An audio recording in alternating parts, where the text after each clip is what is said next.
Hello student, class 11. Today's topic business study topic is banking.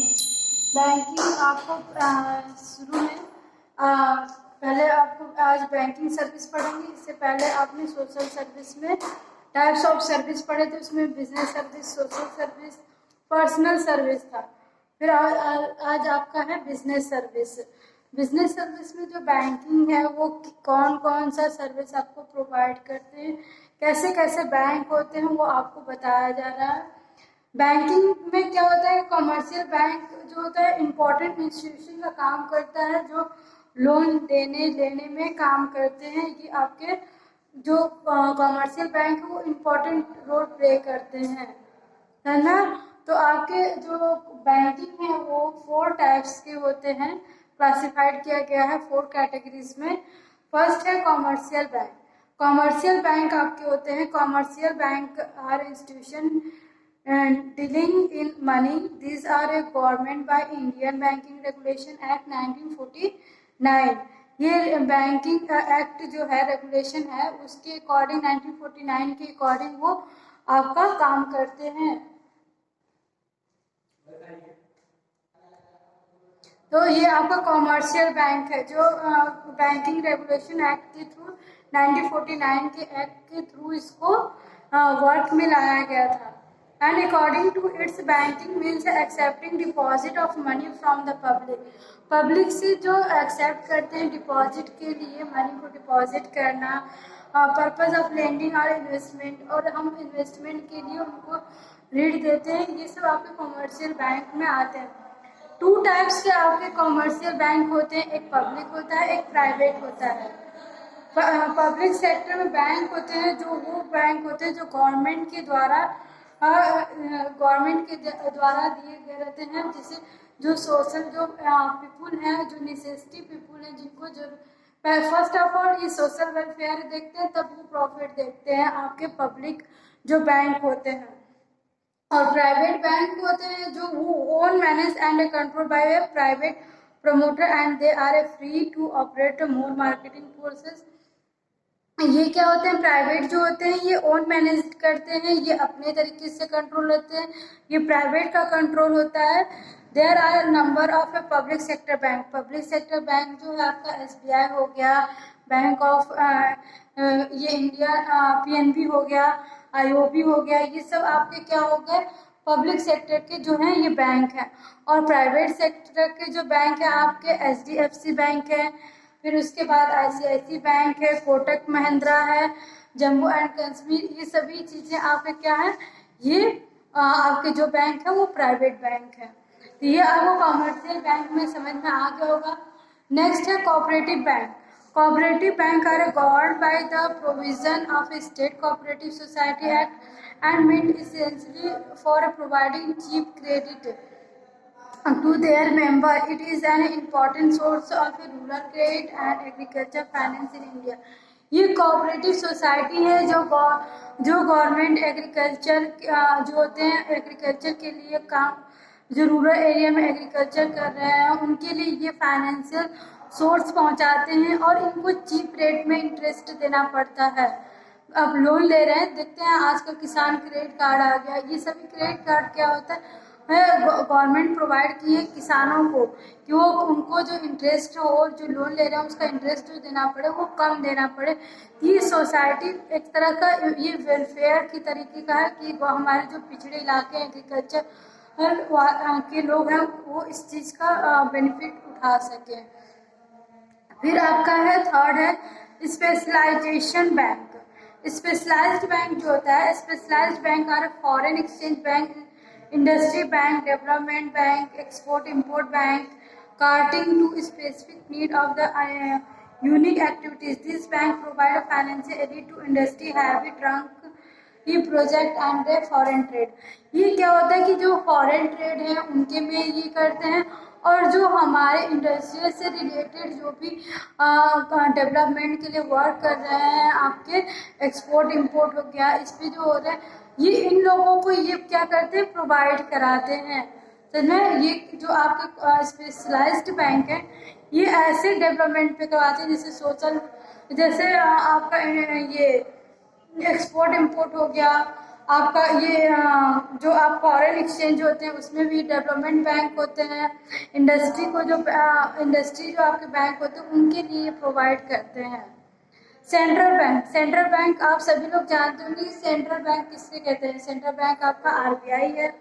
The central bank of any one country supervises, control and regulate the activities of all the commercial bank of the country। जो आपकी RBI है, मान लीजिए आपके यहाँ तो RBI है, तो जो भी कंट्री के जो ये आपके सेंट्रल बैंक होते हैं वो सारे जो कॉमर्शियल बैंक हैं उन पे इनका कंट्रोल होता है। इनके गाइडलाइंस के अकॉर्डिंग ही वर्क करते हैं। विदाउट इनके गाइडलाइंस के ये वर्क नहीं कर सकते हैं, अपनी मनमानी नहीं कर सकते हैं। तो जो भी सारे बैंक हैं उन पे किसका असर रहता है आपके सेंट्रल बैंक का पकड़ रहता है। तो ये आपको क्या करते हैं, सेंट्रल बैंक क्या होता है कि ओवरऑल जितने भी कॉमर्शियल बैंक हैं उन पे इनका कंट्रोल होता है। इनके गाइडलाइंस के अकॉर्डिंग ये वर्क करते हैं। It also act as a government bankers. It control and coordinate currency and credit policies of any country. The Reserve Bank of India is the central bank of our country. इसमें बता रहा है कि जो reserve bank of India है वो हमारा country का सेंट्रल बैंक है और इनके थ्रू करेंसी के जो भी कंट्रोल होते हैं और कोऑर्डिनेशन होता है ये सेंट्रल बैंक ऑफ के थ्रू होता है। ये आपके 4 पॉइंट हैं बैंक में, जिसको समझ गए होंगे आप। आपके कॉमर्शियल बैंक वो बैंक होते हैं जो आपको लोन देने में प्रोवाइड करते हैं। इसमें 2 तरीके के होते हैं, प्राइवेट और पब्लिक।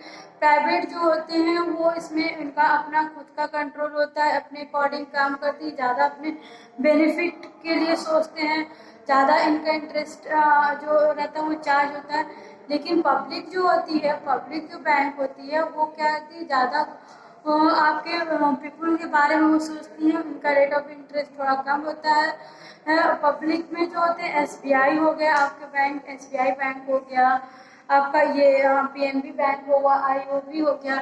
और जो आपके प्राइवेट बैंक में है वो कौन से, एचडीएफसी हो गया, आईसीआईसी हो गया, कोटक महिंद्रा हो गया और आपके जम्मू एंड कश्मीर, ये सब आपके प्राइवेट बैंक आते हैं।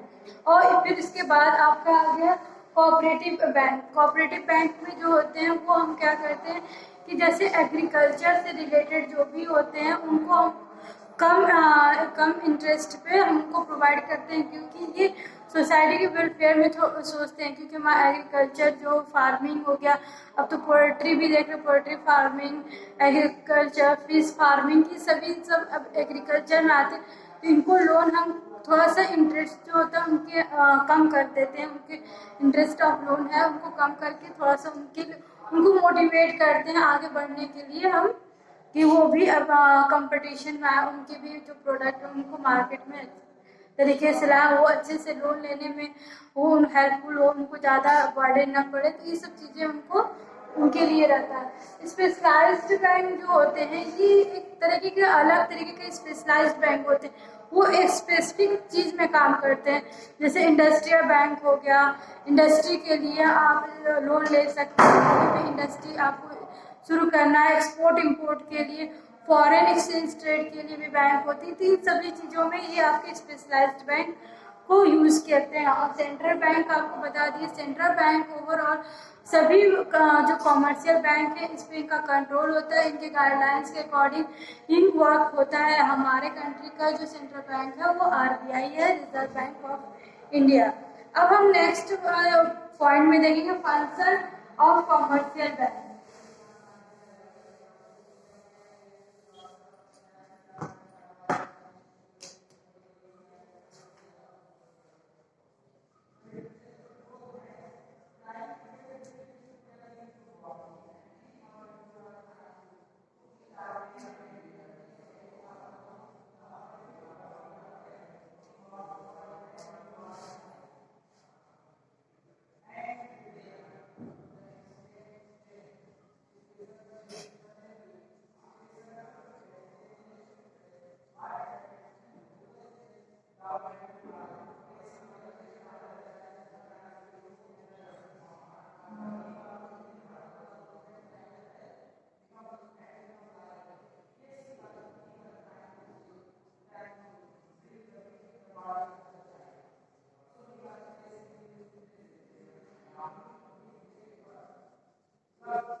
5 पॉइंट्स है जो आपके फंक्शन ऑफ कॉमर्शियल बैंक में यूज होते हैं। ये आपके कॉमर्शियल बैंक के फंक्शन है। 5 तरीके के ये फंक्शन करते हैं, वर्क करते हैं आपके। तो देखिए पहला क्या, एक्सेप्टेंस ऑफ डिपॉजिट। अब ये क्या करते हैं, कॉमर्शियल बैंक जितने भी हैं वो एक्सेप्ट करते हैं डिपॉजिट के लिए। आप पब्लिक हैं, जाते हैं बैंक में, पैसे को क्या करते हैं, डिपॉजिट करते हैं, जमा करते हैं, तो बैंक आपके डिपॉजिट को एक्सेप्ट करता है, आपके अकाउंट में जमा करता है, आपको इंटरेस्ट भी देता है। तो ये आपके बैंक क्या करते हैं, कौन सा फंक्शन है, फर्स्ट एक्सेप्ट डिपॉजिट। इसमें deposit are the basis of the loan operation since bank are both borrowing and lending of money. ये बैंक दोनों काम करता है, ऋण देता भी है, ऋण लेता भी है, मतलब आपको लोन देता भी है, लेता भी है, समझ में। फिर उसके बाद है as a borrower they pay interest and as a lender they grant loan and get interest. अब इसी की तरह है कि अगर ये लोन दे रहा है आपको तो इंटरेस्ट लेगा, या ये खुद लोन ले रहा है तो ये इंटरेस्ट देगा। ये दोनों ये काम करते हैं, जिसमें इसमें आपके 3 तरीके के होते हैं। एक करेंट अकाउंट होता है जिसमें हम डेली टू डेली ट्रांजेक्शन कर लेते हैं, और इसमें कोई भी आपको विथड्रॉ करने का एक्सटेंशन नहीं रहता है, आप कभी भी एनी टाइम आप इसको विथड्रॉ कर लेते हैं।